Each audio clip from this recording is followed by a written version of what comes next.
Welcome to another video. और आज मैंने सोचा कि आप लोगों के साथ अपना एक्सपीरियंस शेयर करूं कि मैंने यूरोप में रहने के बाद क्या डिसाइड किया कि कौन सी कंट्री बेहतर है। ऑलमोस्ट मुझे यूरोप में 1 साल से ज्यादा अरसा हो गया है। मैं सबसे पहले पोर्चुगल में आया था। I am an Erasmus scholar basically.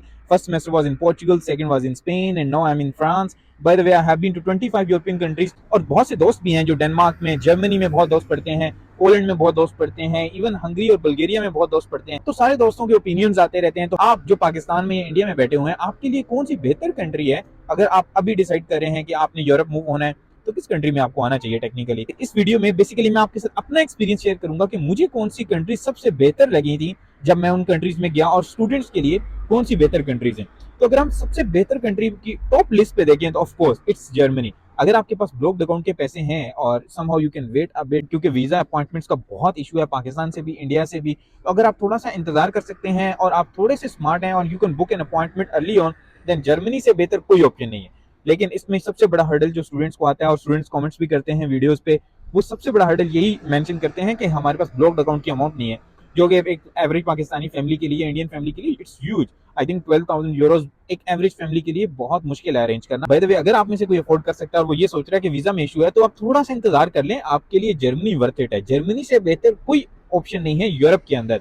Germany सबसे बेहतर ऑप्शन है। चाहे आप स्टडीज को ले लें, चाहे आप एम्प्लॉयमेंट को ले लें, चाहे आप स्टूडेंट लाइफ को ले लें, हर लिहाज से जर्मनी, चाहे स्टूडेंट जॉब्स को ले लें, स्टूडेंट जॉब्स भी सबसे ज्यादा जर्मनी में ऑफर होती है। तो जर्मनी आपको टॉप पे नजर आएगा यूरोप में। लेकिन अगर आपका वीजा नहीं लग रहा है जर्मनी का, या आप ब्लॉक्ड अकाउंट अफोर्ड नहीं कर सकते, तो जो सबसे बेहतर ऑप्शन बाद में बचता है आपके पास, वो फ्रांस का ऑप्शन है। फ्रांस के ऊपर मैंने बहुत ज्यादा वीडियोस बनाई हैं। मैंने ए टू जी सारी चीजों को एक्सप्लेन किया था कि आप तो दिन फ्रांस के ऊपर कैसे अप्लाई कर सकते हैं, फ्रांस में कौन कौन सी स्कॉलरशिप्स हैं। बाय द वे, मैं यूरोप की ऑलमोस्ट सारी स्कॉलरशिप्स को अपने यूट्यूब चैनल पे कवर कर चुका हूँ। और अगर आपको किसी भी स्कॉलरशिप की डिटेल चाहिए जिसको मैंने अपने चैनल पर अभी तक डिस्कस नहीं किया, just ask in the comment and I will try to make a video on that scholarship too. इसके अलावा आप हमारी वेबसाइट पे भी जाके स्कॉलरशिप्स देख सकते हैं। वहां पे आपको सारी लेटेस्ट स्कॉलरशिप्स मिल जाएंगी, सारे टेम्पलेट्स मिल जाएंगे, लेटर ऑफ मोटिवेशन कैसे लिखते हैं, लेटर ऑफ रिकमेंडेशन कैसे लिखते हैं, तो आपको सारी इन्फॉर्मेशन वहां पे भी मिल जाएगी। scholars.avenue.info, जैसे आप वहां पे जाके देख सकते हैं। तो हम बात कर रहे थे फ्रांस की। तो फ्रांस का ये है कि फ्रांस में आपका वीजा भी इजीली लग जाता है। ऑलमोस्ट 90% रेशियो है स्टूडेंट वीजा की फ्रांस में। यानी कि अगर आप फ्रांस की पब्लिक यूनिवर्सिटी में एडमिशन सिक्योर कर लेते हैं तो ऑलमोस्ट गारंटेड है कि आपका वीजा जरूर लगेगा। हाँ, कुछ ऐसे केसेस रिपोर्ट हुए हैं जिनमें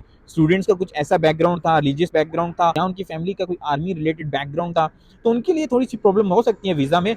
बट वैसे 100% ऑलमोस्ट वीजा रेशियो है फ्रांस का किसी भी स्टूडेंट के लिए। और सारा प्रोसेस भी बहुत स्मूथ है। मैंने अपनी वीडियोस में सारा प्रोसेस एक्सप्लेन किया है कि आप एतुदियन फ्रांस के ऊपर अप्लाई कैसे करेंगे, आप पब्लिक यूनिवर्सिटीज कैसे फाइंड करेंगे, अगर आपको आपके कोर्स की यूनिवर्सिटी नहीं मिल रही तो देन आपने क्या करना है। तो ये सारा कुछ मैं अपनी वीडियोस में डिस्कस कर चुका हूँ। और सबसे इंपॉर्टेंट चीज कि फ्रांस में कौन कौन सी स्कॉलरशिप्स हैं, मैं अपने चैनल पे सारी स्कॉलरशिप्स को जो फ्रांस में है डिस्कस कर चुका हूँ वन बाय वन। चाहे वो आईफेल एक्सीलेंस स्कॉलरशिप हो, चाहे वो Eiffel excellence scholarship for climate change हो, चाहे वो साइंस पूल यूनिवर्सिटी की स्कॉलरशिप हो। और फ्रांस में ऑलमोस्ट सारी जो यूनिवर्सिटीज हैं वो भी अपनी एक स्कॉलरशिप ऑफर करती हैं। और फ्रांस वैसे भी कंपैरेटिवली काफी चीपर है as compare to other European countries. यहाँ पे आपकी जो मैक्सिमम मास्टर्स के लिए ट्यूशन फी होती है वो जस्ट 3700 यूरोज होती है। कोई बहुत ज्यादा ट्यूशन फी नहीं होती। और अगर आपका समहाउ किसी बहुत अच्छी पब्लिक यूनिवर्सिटी में एडमिशन हो जाए तो यहाँ पे ऑलमोस्ट 13 to 14 यूनिवर्सिटीज हैं जो जस्ट 243 यूरोज में आपको मास्टर्स में एडमिशन दे देती हैं। तो जस्ट इस फ्री, लाइक ये आपको जर्मनी से भी चीपर ऑप्शन पड़ता है अगर आपका एडमिशन किसी ऐसे कोर्स में हो जाए जिसकी ट्यूशन फी 243 यूरो है। हर कोर्स की ट्यूशन फी इतनी नहीं होती, बट कुछ कोर्सेज ऐसे हैं जिनकी ट्यूशन फी जस्ट 243 यूरोज है।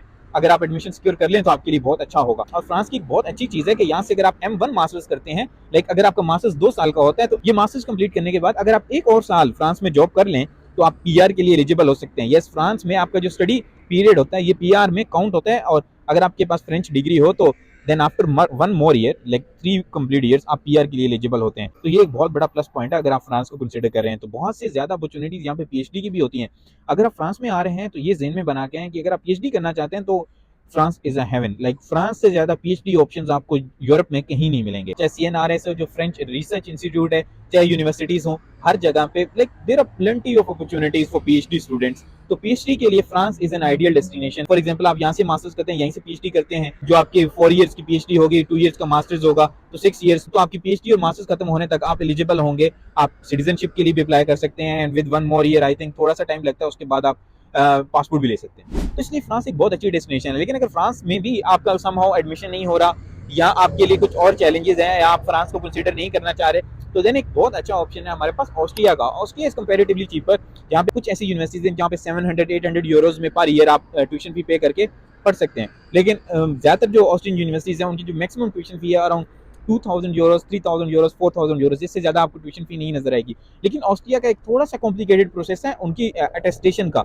लेकिन अगर आप पाकिस्तान से अप्लाई कर रहे हैं तो आपने सबसे पहले अपने डॉक्यूमेंट्स ऑस्ट्रियन एम्बेसी को भेजने होंगे, वो अटेस्ट करेंगे आपके डॉक्यूमेंट्स को, जिसकी फ़ी है अराउंड 2800 यूरोज़। मैं अपनी सारी वीडियोज़ में ये एक्सप्लेन कर चुका हूँ, लेकिन मैं आपको अभी भी बता रहा हूँ। देन जब आपकी वेरिफिकेशन हो जाएगी डॉक्यूमेंट्स की, तो उसके बाद आपने डॉक्यूमेंट्स लीगलाइज कराने होंगे, जो जेरीज के थ्रू होते हैं। जेरीज लाइक वीएफएस ग्लोबल है, जिसके थ्रू आप वीज़ा प्रोसेस करते हैं, तो आप फिर एम्बेसी को डॉक्यूमेंट्स भेजते हैं जो आपकी एम्बेसी लीगलाइज करती है।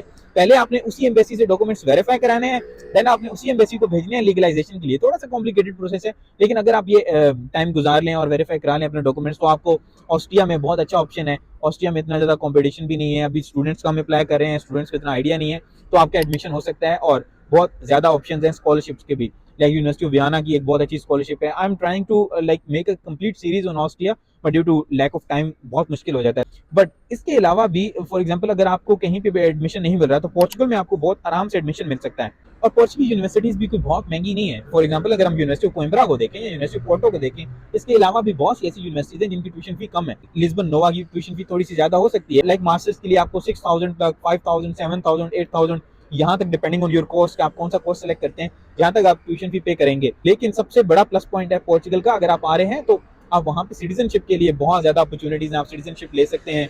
उसका पोस्ट स्टडी वर्क आपको जल्दी मिल जाता है, इतनी ज़्यादा प्रॉब्लम्स नहीं होती, और बहुत वेलकमिंग लोग हैं। तो पोर्चुगल भी आपके लिए एक बहुत अच्छी डेस्टिनेशन है, और वीज़ा रेशियो भी बहुत अच्छी है स्टूडेंट्स के लिए खास तौर पे। अगर आपके पास अच्छी बैंक स्टेटमेंट है, बैंक स्टेटमेंट के ऊपर मैं डिटेल वीडियो बना चुका हूँ, यहाँ पे आ रही होगी, वहाँ पे जाके देख सकते हैं। पाकिस्तानी स्टूडेंट्स का मसला ये है कि वो यूके, ऑस्ट्रेलिया, कनाडा और यूएस से बाहर नहीं आना चाहते। Those are very good destinations, लेकिन वहाँ पे अब बहुत से चैलेंजेस आ रहे हैं। तो अब लोग यूरोप की तरफ मूव होना चाह रहे हैं। आपको उन कंट्रीज में से कोई भी इतनी बड़ी इकोनॉमी नजर नहीं आएगी जितनी बड़ी यूरोप इटसेल्फ इकोनॉमी है। लाइक यूरोप में आप जब भी आप किसी कंट्री को कंसीडर करें तो आपने एज अ होल देखना होता है, क्योंकि यूरोप में आप कहीं भी मूव हो सकते हैं, आप कहीं भी लेटर ऑन रह सकते हैं, मूव होना बहुत ईजी है। इसके ऊपर भी मैं सोच रहा हूँ कि मैं वीडियोस बनाऊं कि कैसे स्टूडेंट्स जो ऑलरेडी फॉर एग्जांपल पोलैंड में पढ़ रहे हैं वो कैसे जर्मनी में मूव हो सकते हैं, और कैसे डेनमार्क से लोग मूव हो सकते हैं या डेनमार्क में मूव हो सकते हैं।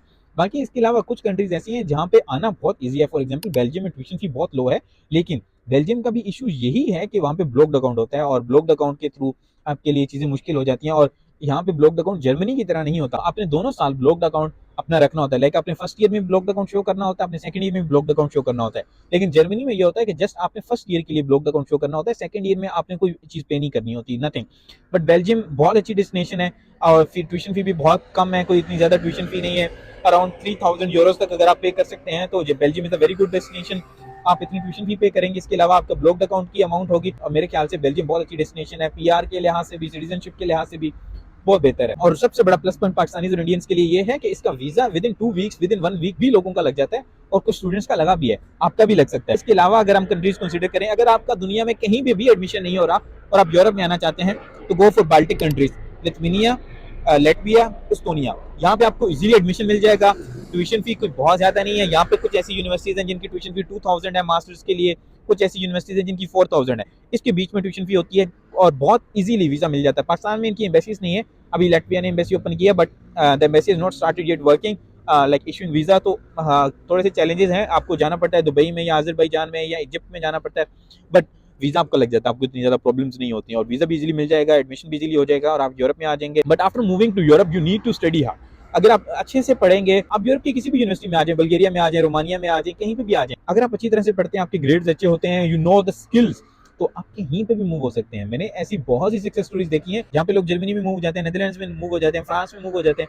फॉर एग्जांपल अगर आप नेदरलैंड्स में आए, तो नेदरलैंड्स बहुत एक्सपेंसिव जगह है स्टूडेंट्स के लिए। आपको मिनिमम भी कोई यूनिवर्सिटी नजर आएगी तो 10,000 यूरोज, 12,000 यूरोज में मिलेगी, लेकिन वहाँ पे ऐसी बहुत सी स्कॉलरशिप्स हैं। मैं सोच रहा हूँ कि मैं उसके ऊपर एक डिटेल वीडियो बताऊं कि नेदरलैंड्स में कौन सी स्कॉलरशिप्स हैं जो आप अवेल कर सकते हैं। बट नेदरलैंड्स ओवरऑल बहुत एक्सपेंसिव ऑप्शन है स्टूडेंट्स के लिए, बट इतना एक्सपेंसिव नहीं है जितना यूके या यूएस या आपको ऑस्ट्रेलिया एक्सपेंसिव होगा। बट नेदरलैंड्स के फायदे भी बहुत हैं। नेदरलैंड्स में आपको पीआर और सिटीजनशिप और बहुत ज्यादा जॉब अपॉर्चुनिटीज हैं, specially if you are from IT background और any engineering background. Social sciences वालों के लिए भी बहुत सी अपॉर्चुनिटीज हैं, specially people from business management और इकोनॉमिक्स। बहुत सी अपॉर्चुनिटीज है नेदरलैंड्स में, ऑल्दो थोड़ा सा एक्सपेंसिव है, तो इसमें आपको देखना होगा। लेकिन ये चीज जैसे मैंने आपको बताया कि आप कहीं पे भी पढ़ रहे हो तो नेदरलैंड्स में आप मूव हो सकते हैं, जो कि प्लस पॉइंट है। फॉर एग्जांपल पोलैंड में यू कैन गेट एडमिशन और वीजा, वीजा का थोड़ा सा प्रॉब्लम आ रहा है पाकिस्तान से, बट एडमिशन इजीली मिल जाता है। तो अगर आपकी बैंक स्टेटमेंट अच्छी हो तो आपको वीजा भी मिल जाता है। तो अगर आप पोलैंड में आते हैं तो you can later move to Netherlands और एनीवेयर इन द यूरोप।